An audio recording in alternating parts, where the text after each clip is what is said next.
Okay, Assalamualaikum warahmatullahi wabarakatuh. Today, we are going to learn about form, and the material will be conveyed by myself, Nur Arif Nurdin, an English teacher of Anjadan Senior High School. Now, take a look to the pictures. What picture is it?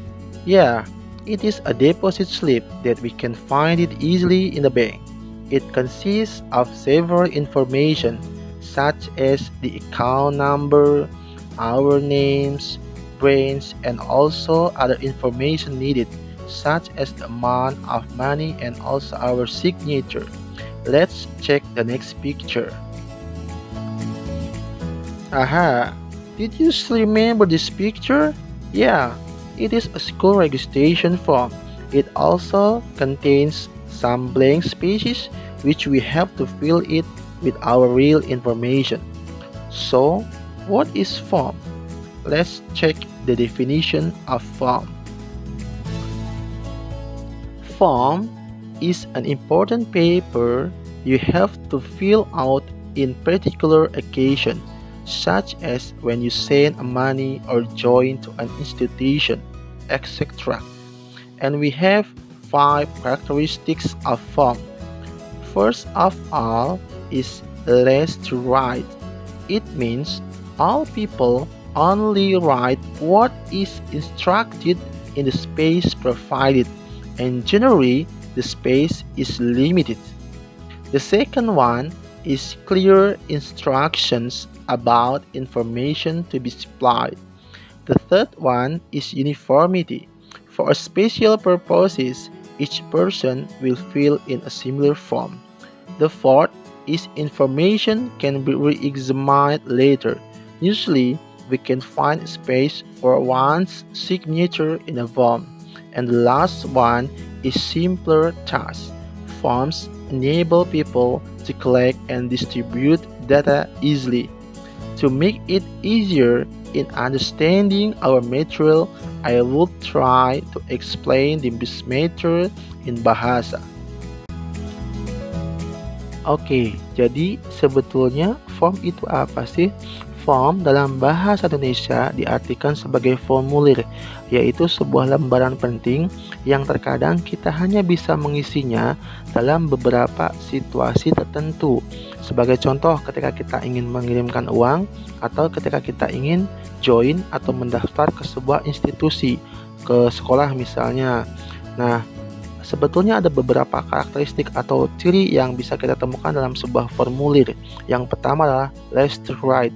Artinya atau maksudnya adalah kita hanya bisa mengisi jawaban itu berdasarkan instruksi yang memang telah diberikan dalam formulir tersebut, dan biasanya jawabannya itu singkat-singkat karena memang tempatnya itu dibatasi. Contoh, ketika kita ingin melakukan sebuah transaksi atau penyetoran uang, kita hanya sediakan ruangan kecil untuk menuliskan tempat, tanggal. Bahkan ketika kita ingin menuliskan nomor rekening juga memang sudah disediakan tempatnya. Kemudian nama juga ada, dibatasi juga tempat untuk menuliskannya. Begitu juga identitas yang lain. Atau kalau kalian masih mengingat ketika kalian mendaftar PPDB kemarin ke SMA Tuanjatan, kalian pun tidak direpotkan untuk mengisi identitas secara manual, tetapi memang sudah disediakan opsi-opsinya. Misalnya kalian tinggal di kabupaten mana, kemudian kalian tinggal klik saja kabupatennya, akan muncul desanya. Mungkin hanya beberapa hal yang memang dilakukan secara manual. Kemudian karakter yang kedua adalah clear instruction, artinya instruksinya sudah sangat jelas sekali.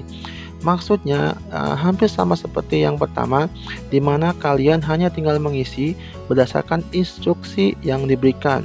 Contoh, ketika kalian disuruh untuk mengisi nomor rekening, ya tinggal diisi nomor rekeningnya. Jadi tidak ribet instruksi yang ada di situ ya.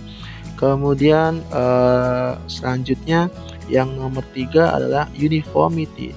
Uniformity itu artinya antara satu orang dengan yang lain ketika mengisi formulir itu tidak akan ada perbedaan. Contoh, ketika kalian mendaftar, atau kita ambil contoh yang pertama, ketika kalian mau menyetorkan uang di bank. Nah, slip penyetorannya semuanya pasti formatnya sama semuanya ya, tidak akan ada perbedaan.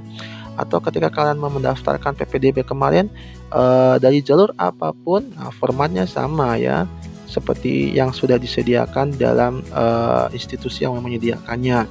Kemudian yang keempat adalah information can be re-examined, artinya informasi yang diberikan dalam formulir tersebut bisa di cross check di waktu yang akan datang.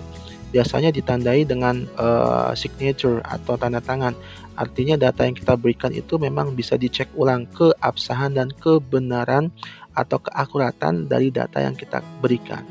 Kemudian yang terakhir adalah simple task, artinya formulir tersebut dapat dengan sangat mudah untuk dikumpulkan ketika kita sudah selesai mengerjakannya atau mengisinya. Contoh yang paling real itu ketika kalian kemarin daftar PPDB, nah, itu ketika di ending dari mengisi formulir kalian tinggal klik submit, artinya dengan sangat mudah semua orang itu bisa melakukannya dan data bisa disimpan dengan sangat-sangat rapi. Oke, itu saja. Semoga bisa bermanfaat.